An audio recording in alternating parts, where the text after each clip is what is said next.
नमस्कार दोस्तों, रंगमंच कहानियों का में आपका स्वागत है। आइए सुनते हैं मुंशी प्रेमचंद्र की कहानी कैदी। 14 साल तक निरंतर मानसिक वेदना और शारीरिक यातना भोगने के बाद आइवन ओखोटस्क जेल से निकला, पर उस पक्षी की भांति नहीं जो शिकारी के पिंजरे से पंखहीन होकर निकला हो, बल्कि उस सिंह की भांति जिसे कटघरे की दीवारों ने और भी भयंकर तथा और भी रक्त लोलुप बना दिया हो। उसके अंतःस्थल में एक द्रव ज्वाला उमड़ रही थी, जिसने अपने ताप से उसके बलिष्ठ शरीर, सुडौल अंग प्रत्यंग और लहराती हुई अभिलाषाओं का झुलस डाला था, और आज उसके अस्तित्व का एक एक अणु एक एक चिंगारी बना हुआ था, क्षुधित, चंचल और विद्रोहमय। जेलर ने उसे तौला।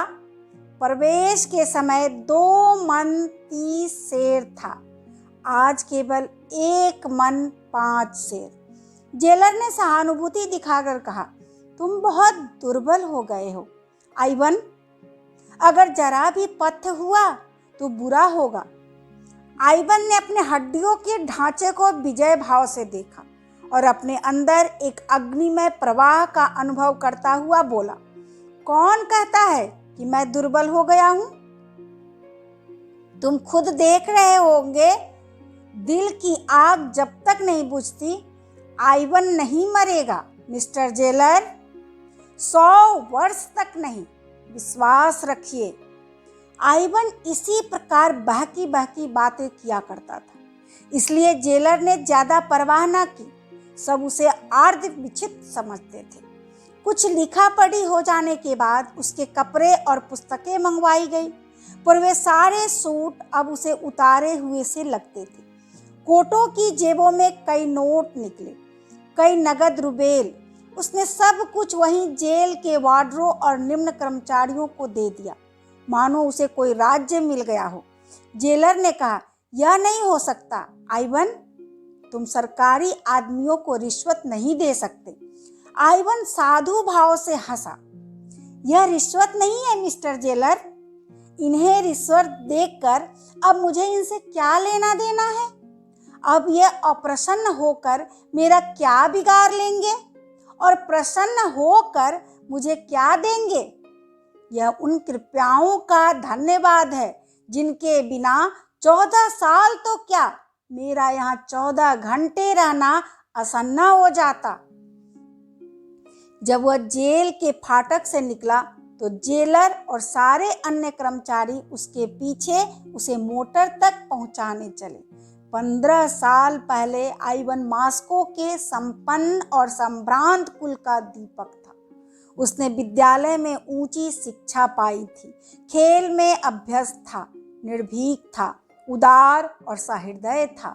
दिल आईने की भांति निर्मल, शील का पुतला, दुर्बलों की रक्षा के लिए जान पर खेलने वाला, जिसकी हिम्मत संकट के सामने नंगी तलवार हो जाती।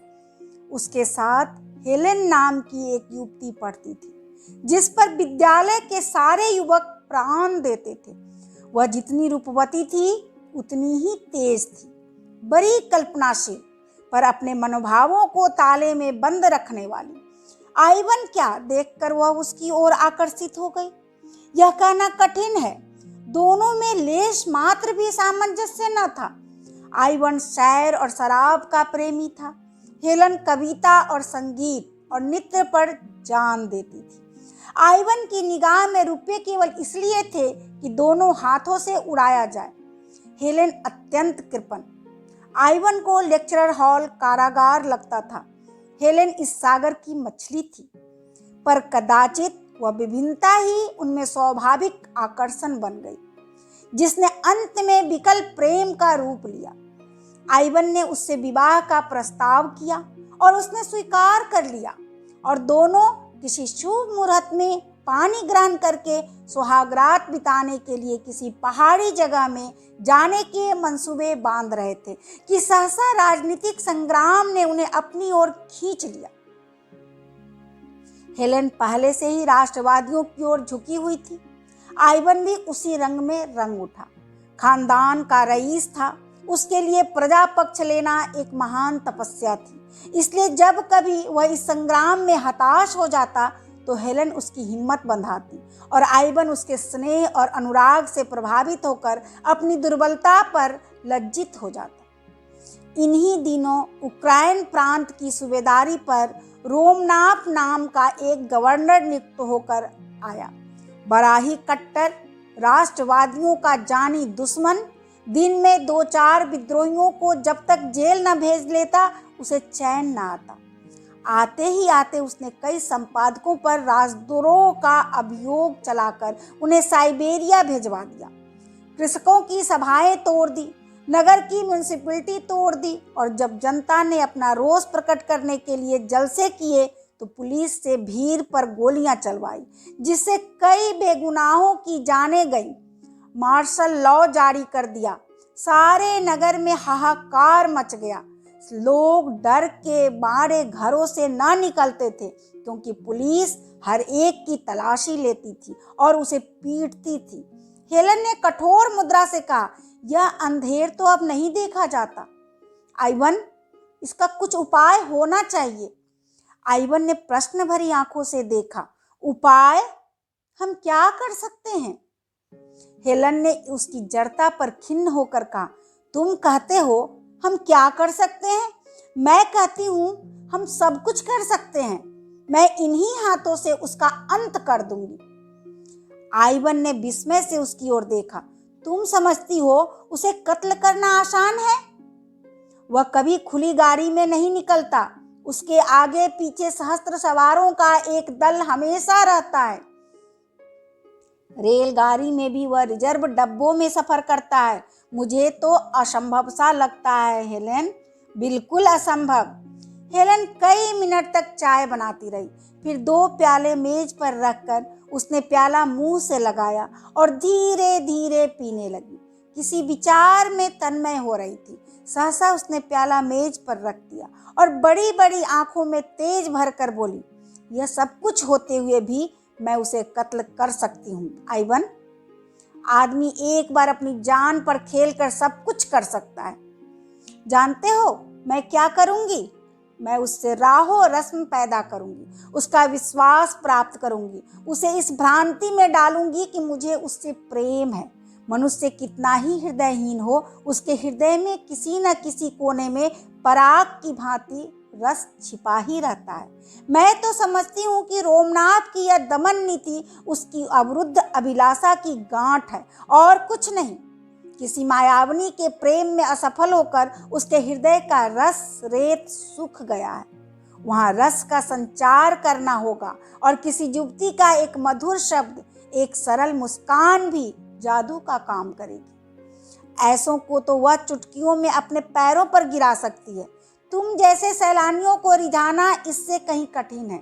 अगर तुम यह स्वीकार करते हो कि मैं रूपहीन नहीं हूँ तो मैं तुम्हें विश्वास दिलाती हूँ कि मेरा कार्य सफल होगा। बतलाओ मैं रूपवती हूँ या नहीं? उसने तिरछी आंखों से आइवन को देखा। आइवन इस भाव विलास पर मुग्ध होकर बोला, तुम यह मुझसे पूछती हो हेलेन? मैं तो तुम्हें संसार की। हेलेन ने उसकी बात काट कर कहा, अगर तुम ऐसा समझते हो तो तुम मूर्ख हो आइवन। इस नगर में नहीं, हमारे विद्यालय में ही मुझसे कहीं रूपवती बालिकाएं मौजूद है। हाँ, तुम इतना ही कह सकते हो कि तुम कुरूपा नहीं हो। क्या तुम समझते हो मैं तुम्हें संसार का सबसे रूपवान युवक समझती हूँ? कभी नहीं। मैं ऐसे एक नहीं 100 नाम गिना सकती हूँ जो चेहरे मोहरे में तुमसे कहीं बढ़कर है, मगर तुम में कोई ऐसी वस्तु है जो तुम ही में है और वह मुझे और कहीं नजर नहीं आती। तो मेरा कार्यक्रम सुनो। 1 महीने तो मुझे उससे मेल करते लगेगा, फिर वह मेरे साथ सैर करने लगेगा और तब एक दिन हम और वह दोनों रात को पार्क में जाएंगे और तालाब के किनारे बेंच पर बैठेंगे। तुम उसी वक्त रिवॉल्वर लिए आ जाओगे और वहीं पृथ्वी उसके बोझ से हल्की हो जाएगी। जैसा हम पहले कह चुके हैं, आइवन एक रईस का लड़का था और क्रांतिमय राजनीति से उसका हार्दिक प्रेम न था। हेलेन के प्रभाव से कुछ मानसिक सहानुभूति अवश्य पैदा हो गई थी और मानसिक सहानुभूति प्राणी को संकट में नहीं डालती। उसने प्रकट रूप से तो कोई आपत्ति नहीं की, लेकिन कुछ संदिग्धता भाव से बोला, यह तो सोचो हेलन, इस तरह की हत्या कोई मानुषीय कृति है? हेलेन ने तीखेपन से कहा, दूसरों के साथ मानुषीय व्यवहार नहीं करता, उसके लिए हम क्यों मानुषीय व्यवहार करें? क्या यह सूरज की भांति प्रकट नहीं है कि आज सैकड़ों परिवार इस राक्षस के हाथों तबाह हो रहे हैं? कौन जानता है उस जिसके हाथ कितने बेगुनाहों के खून से रंगे हुए हैं? ऐसे व्यक्ति के साथ किसी तरह की रियायत करना असंगत है। तुम ना जाने क्यों इतने ठंडे हो। मैं तो उसके दुष्टाचरण को देखती हूँ तो मेरा रक्त खौलने लगता है। मैं सच कहती हूँ, जिस वक्त उसकी सवारी निकलती है, मेरी बोटी बोटी हिंसा के आवेग से कांपने लगती है। अगर मेरे सामने कोई उसकी खाल भी खींच ले तो मुझे दया ना आए। अगर तुम में इसका साहस नहीं है तो कोई हर्ज नहीं, मैं खुद सब कुछ कर लूंगी। हाँ, देख लेना मैं कैसे उसे कुत्ते को जहन्नुम में पहुंचाती हूँ। हेलेन का मुखमंडल हिंसा के आवेग से लाल हो गया। आइवन ने लज्जित होकर कहा, नहीं नहीं, यह बात नहीं है हेलन, मेरा यह आशय न था कि मैं इस काम में तुम्हें सहयोग न दूंगा। मुझे यह मालूम हुआ कि तुम्हारी आत्मा देश की दुर्दशा से कितनी विकल है, लेकिन मैं फिर यही कहूँगा कि यह काम इतना आसान नहीं है और हमें बड़ी सावधानी से काम लेना पड़ेगा। हेलेन ने उसके कंधे पर हाथ रखकर कहा, तुम इसकी चिंता न करो आइवन, संसार में मेरे लिए जो वस्तु सबसे प्यारी है उसे दांव पर रखते हुए क्या मैं सावधानी से काम न लूंगी? लेकिन उससे एक याचना करती हूँ, अगर इस बीच में कोई ऐसा काम करूं जो तुम्हें बुरा मालूम हो तो तुम मुझे क्षमा करोगे ना? आइवन ने विस्मय भरी आंखों से हेलन के मुख की ओर देखा। उसका आशय उसकी समझ में ना आया। हेलेन डरी। आइवन कोई नई आपत्ति तो नहीं खड़ी करना चाहता। आश्वासन के लिए अपने मुख को उसके आतुर अधरों के समीप ले जाकर बोली, प्रेम का अभिनय करने में मुझे वह सब कुछ करना पड़ेगा जिस पर एकमात्र तुम्हारा ही अधिकार है। मैं डरती हूँ कहीं तुम मुझ पर संदेह न करने लगो। आइवन ने उसे कसकर पास में लेकर कहा, यह असंभव है हेलेन, विश्वास प्रेम की पहली सीढ़ी है। अंतिम शब्द कहते कहते उसकी आंखें झुक गई। इन शब्दों में उदारता का जो आदर्श था वह उस पर पूरा उतरेगा या नहीं, यह यही सोचने लगा। उसके 3 दिन पीछे नाटक का सूत्रपात हुआ। हेलेन अपने ऊपर पुलिस के निराधार संदेह की फरियाद लेकर रोमनाप से मिली और उसे विश्वास दिलाया कि पुलिस के अधिकारी उससे केवल इसलिए संतुष्ट है कि वह उनके कलुषित प्रस्तावों को ठुकरा रही है। यह सत्य है कि विद्यालय में उसकी संगति कुछ उग्र युवकों से हो गई थी, पर विद्यालयों ने निकलने के बाद उनसे कोई संबंध नहीं है। रोमनाप जितना चतुर था उससे कहीं चतुर अपने को समझता था। अपने 10 साल के अधिकारी जीवन में उसे किसी ऐसी रमणी से साबिका ना पड़ा था जिसने उसके ऊपर इतना विश्वास करके अपने को उसकी दया पर छोड़ दिया हो। किसी धन लोलुप की भांति सहसा या धन राशि देखकर उसकी आंखों पर पर्दा पड़ गया। अपनी समझ में तो वह हेलेन से उग्र युवकों के विषय में ऐसी बहुत सी बातों का पता लगाकर फुला न समाया जो खुफिया पुलिस वालों को बहुत सिर मारने पर भी ज्ञात न हो सकी थी, पर इन बातों में मिथ्या का कितना मिश्रण है वह न भांप सका। इस आधा घंटे में एक युवती ने एक अनुभवी अफसर को अपने रूप की मदिरा से उन्मत्त कर दिया था। जब हेलेन चलने लगी तो रोमनाप ने कुर्सी से खड़े होकर कहा, मुझे आशा है यह हमारी आखिरी मुलाकात न होगी। हेलेन ने हाथ बढ़ाकर कहा, हुजूर ने जिस सौजन्य से मेरी विपत्ति कथा सुनी है उसके लिए मैं आपको धन्यवाद देती हूँ। कल आप तीसरे पहर वहीं चाय पिए। रबत जब बढ़ने लगा। हेलेन आकर रोज की बातें आइवन से कह सुनाती। रोमनाथ वास्तव में जितना बदनाम है उतना बुरा नहीं। नहीं, वह बड़ा रसिक, संगीत और कला का प्रेमी और शीलता विनय की मूर्ति है। इन थोड़े ही दिनों में हेलेन से उसकी घनिष्ठता हो गई और किसी अज्ञात रीति से नगर में पुलिस का अत्याचार कम होने लगा है। अंत में वह निश्चित तिथि आई। आइवन और हेलेन दिन भर बैठे बैठे इसी प्रश्न पर विचार करते रहे।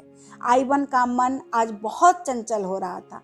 कभी अकारण ही हंसने लगता, कभी अनायास ही रो पड़ता।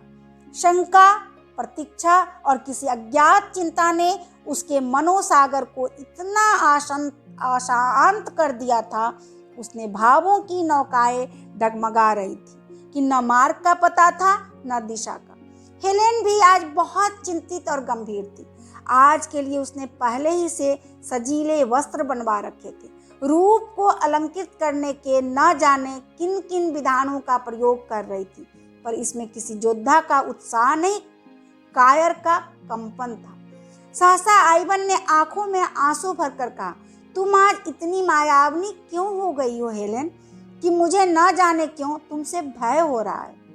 हेलेन मुस्कुराई। उस मुस्कान में करुणा भरी हुई थी।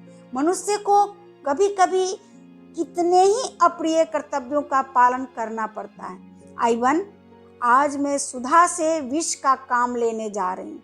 अलंकार का ऐसा दुरुपयोग तुमने कहीं और देखा है? आइवन जुड़े हुए मन से बोला, इसी को राष्ट्र जीवन कहते हैं। यह राष्ट्र जीवन है, यह नरक है, मगर संसार में अभी कुछ दिन और इसकी जरूरत रहेगी। यह अवस्था जितनी बदल जाए उतना ही अच्छा। पासा पलट गया था। आइवन ने गर्म होकर कहा, अत्याचारियों को संसार में फलने फूलने दिया जाए, जिससे एक दिन इनके कांटों के मारे पृथ्वी पर कहीं पांव रखने की जगह न रहे। हेलेन ने कोई जवाब न दिया, पर उसके मन में जो अवसाद उत्पन्न हो गया था वह उसके मुख पर झलक रहा था। राष्ट्र उसकी दृष्टि में सर्वोपरि था। उसके सामने व्यक्ति का कोई मूल्य न था। अगर इस समय उसका मन किसी कारण से दुर्बल भी हो रहा था तो उसे खोल देने का उसमें साहस न था। दोनों गले मिलकर विदा हुए। कौन जाने यह अंतिम दर्शन हो। दोनों के दिल भारी थे और आंखें सजल। आइवन ने उत्साह के साथ कहा, मैं ठीक समय पर आऊंगा। हेलेन ने कोई जवाब न दिया। आइवन ने फिर सानुरोध कहा, खुदा से मेरे लिए दुआ करना हेलेन। हेलेन ने जैसे रोते हुए गले से कहा, मुझे खुदा पर भरोसा नहीं है। मुझे तो है, कब से, जब से मौत मेरी आंखों के सामने खड़ी हो गई। वह वेग के साथ चला गया। संध्या हो गई और 2 घंटे के बाद ही उस कठिन परीक्षा का समय आ जाएगा जिससे उसके प्राण कांप रहे थे। वह कहीं एकांत में बैठकर सोचना चाहता था। आज उसे ज्ञात हो रहा था कि वह स्वाधीन नहीं है। बड़ी मोटी जंजीर उसके एक एक अंग को जकड़े हुए थी। इन्हें वह कैसे तोड़े? 10 बज गए थे। हेलेन और रोमनाथ पार्क के कुंज में बेंच पर बैठे हुए थे। तेज बर्फीली हवा चल रही थी। चांद किसी क्षीण आशा की भांति बादलों में छिपा हुआ था। हेलेन ने इधर उधर सशंक नेत्रों से देखकर कहा, अब तो देर हो गई, यहाँ से चलना चाहिए। रोमनाथ ने बेंच पर पांव फैलाते हुए कहा, अभी तो ऐसी देर नहीं हुई है हेलेन। कह नहीं सकता जीवन के यह क्षण स्वप्न है या सत्य, लेकिन सत्य भी है तो स्वप्न से अधिक मधुर और स्वप्न से भी तो सत्य से अधिक उज्जवल। हेलेन बेचैन होकर उठी और रोमनाथ का हाथ पकड़कर बोली, मेरा जी आज कुछ चंचल हो रहा है, सिर में चक्कर सा आ रहा है, चलो मुझे मेरे घर पहुंचा दो। रोमनाथ ने उसका हाथ पकड़कर अपनी बगल में बैठाते हुए कहा, लेकिन मैंने मोटर तो 11 बजे बुलाई है। हेलेन के मुंह से चीख निकल गई। 11 बजे? हाँ, अब 11 बजे चाहते हैं, आओ, तब तक कुछ और बातें हो। रात तो काली बला सी मालूम होती है, जितनी ही देर उसे दूर रख सकूं उतना ही अच्छा। मैं तो समझता हूँ उस दिन तुम मेरे सौभाग्य की देवी बनकर आई थी हेलेन। नहीं तो अब तक मैंने ना जाने क्या क्या अत्याचार किए होते। उस उदार नीति ने वातावरण में जो शुभ परिवर्तन कर दिया, उस पर मुझे स्वयं आश्चर्य हो रहा है। महीनों के दामन ने जो कुछ न कर पाया था, वह दिनों के आश्वासन ने पूरा कर दिखाया, और इसके लिए मैं तुम्हारा ऋणी हूँ हेलेन, केवल तुम्हारा। पर खेद यही है कि हमारी सरकार दवा करना नहीं जानती, केवल मारना जानती है। जार के मंत्रियों में अभी से मेरे विषय में संदेह होने लगा है और मुझे यहाँ से हटाने का प्रस्ताव हो रहा है। सहसा टॉर्च का चकाचौंध पैदा करने वाला प्रकाश बिजली की भांति चमक उठा और रिवाल्वर छूटने की आवाज आई। उसी वक्त रोमनाथ ने उछलकर आइवन को पकड़ लिया और चिल्लाया, पकड़ो पकड़ो, खून! हेलेन, तुम यहाँ से भागो! पार्क में कई संतरी थी, चारों ओर से दौड़ पड़े। आइवन घिर गया। एक क्षण में न जाने कहां से टाउन पुलिस, सहस्त्र पुलिस, गुप्त पुलिस और सवार पुलिस के जत्थे आ पहुंचे।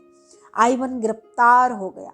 रोमनाथ ने हेलेन से हाथ मिलाकर संदेह के स्वर में कहा, यह आइवन तो वही युवक है जो तुम्हारे साथ विद्यालय में था। हेलेन ने क्षुब्ध होकर कहा, हाँ है, लेकिन मुझे इसका जरा भी अनुमान न था कि वह क्रांतिकारी हो गया है। गोली मेरे सिर पर से सन्न सन्न करती हुई निकल गई। या ईश्वर, मैंने दूसरा फायर करने का अवसर ही न दिया। मुझे इस युवक की दशा पर दुख हो रहा है हेलेन। ये अभागे समझते हैं कि इन हत्याओं से वे देश का उद्धार कर लेंगे। अगर मैं मर ही जाता तो क्या मेरी जगह कोई मुझसे भी ज्यादा कठोर मनुष्य ना आ जाता? लेकिन मुझे जरा भी क्रोध, दुख या भय नहीं है। हेलेन, तुम बिल्कुल चिंता न करना। चलो, मैं तुम्हें पहुंचा दूं। रास्ते भर रोमनाथ इस आघात से बच जाने पर अपने को बधाई और ईश्वर को धन्यवाद देता रहा और हेलेन विचारों में मगन बैठी रही। दूसरे दिन मजिस्ट्रेट के इजलास में अभियोग चला और हेलेन सरकारी गवाह थी। आइवन को मालूम हुआ कि दुनिया अंधेरी हो गई है और वह उसकी अथाह गहराई में धंसता चला जा रहा है। 14 साल के बाद आइवन रेलगाड़ी से उतरकर हेलेन के पास जा रहा है। उसे घर वालों की सुध नहीं है। माता और पिता उसके वियोग में मरणासन्न हो रहे हैं। इसकी उसे कोई परवाह नहीं है। वह अपने 14 साल के पाले हुए हिंसा भाव से उन्मत्त हेलेन के पास जा रहा है, पर उनकी हिंसा में रक्त की प्यास नहीं है, केवल गहरी दाहक दुर्भावना है। इन 14 सालों में उसने जो यातनाएं झेली है, उनके 2-4 वाक्यों में मानो सत्य निकालकर विष के समान हेलेन की धमनियों में भरकर उसे तड़पते हुए देखकर वह अपनी आंखों को तृप्त करना चाहता है। और वह वाक्य क्या है? हेलेन, तुमने मेरे साथ जो दगा की है, वह शायद त्रिया चरित्र के इतिहास में भी अद्वितीय है। मैंने अपना सर्वस्व तुम्हारे चरणों पर अर्पण कर दिया। मैं केवल तुम्हारे इशारों का गुलाम था। तुमने ही मुझे रोमनाथ की हत्या के लिए प्रेरित किया और तुमने ही मेरे विरुद्ध साक्षी दी, केवल अपनी कुटिल काम लिप्सा को पूरा करने के लिए। मेरे विरुद्ध कोई दूसरा प्रमाण न था। रोमनाथ और उसकी सादी पुलिस भी झूठी शहादतों से मुझे परास्त न कर सकती थी, मगर तुमने केवल अपनी वासना को तृप्त करने के लिए, केवल रोमनाथ के विषाक्त आलिंगन का आनंद उठाने के लिए मेरे साथ यह विश्वासघात किया।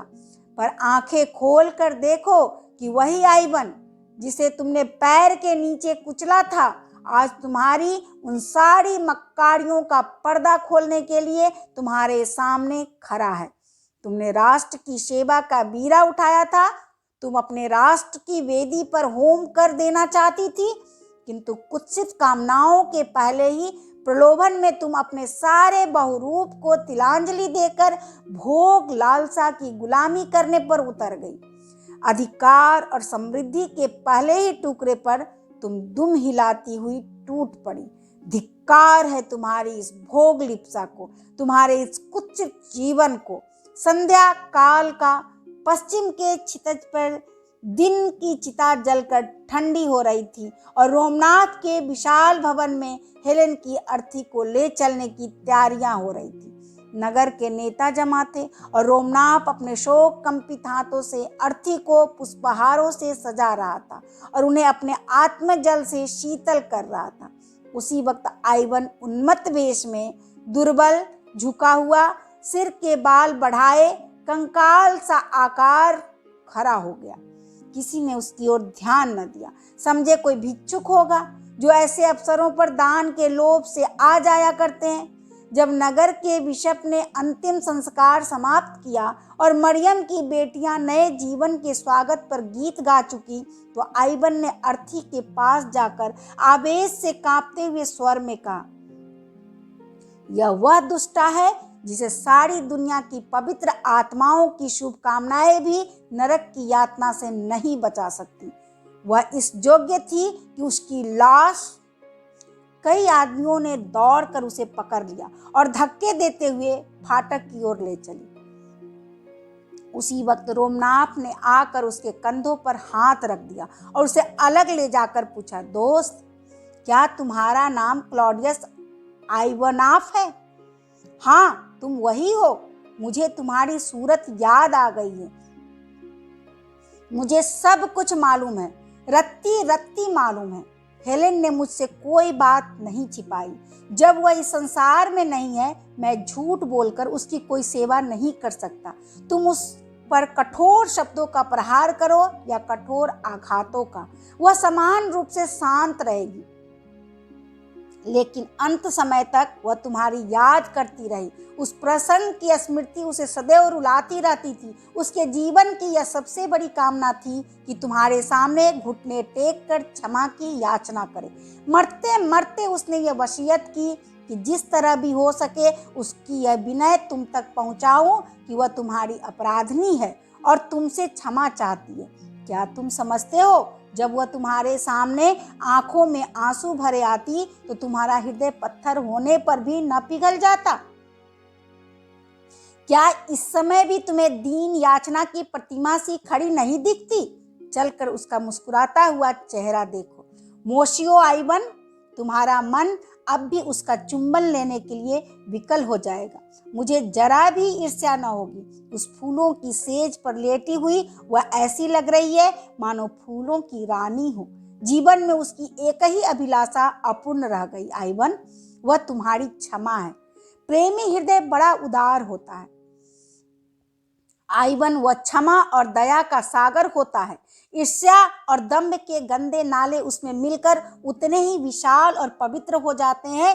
जिसे एक बार तुमने प्यार किया, उसकी अंतिम अभिलाषा की तुम उपेक्षा नहीं कर सकते। उसने आइवन का हाथ पकड़ा और सैकड़ों कौतूहलपूर्ण नेत्रों के सामने उसे लिए हुए अर्थी के पास आया और ताबूत का ऊपरी तख्ता हटाकर हेलेन का शांत मुखमंडल उसे दिखा दिया। उस निष्पसंद, निश्चेष्ट, निर्विकार छवि को मृत्यु ने एक दैवी गरिमा सी प्रदान कर दी, मानो स्वर्ग की सारी विभूतियां उसका स्वागत कर रही है। आइवन की कुटिल आंखों में एक दिव्य ज्योति सी चमक उठी और वह दृश्य सामने खिंच गया जब उसने हेलेन को प्रेम से आलिंगित किया था और अपने हृदय के सारे अनुराग और उल्लास को पुष्पों में गूंथ कर उसके गले में डाला था। उसे जान पड़ा यह सब कुछ तो उसके सामने हो रहा है, स्वप्न है, और एकाएक उसकी आंखें खुल गई और वह उसी भांति हेलेन को अपनी छाती से लगाए हुए है। उस आत्मानंद के एक क्षण के लिए क्या वह फिर 14 साल का कारावास झेलने के लिए न तैयार हो जाएगा? क्या अब भी उसकी जीवन की सबसे सुखद घड़ियां वही न थी जो हेलेन के साथ गुजरी थी? और क्या उन घड़ियों के अनुपम आनंद को वह इन 14 सालों में भी भूल सका था?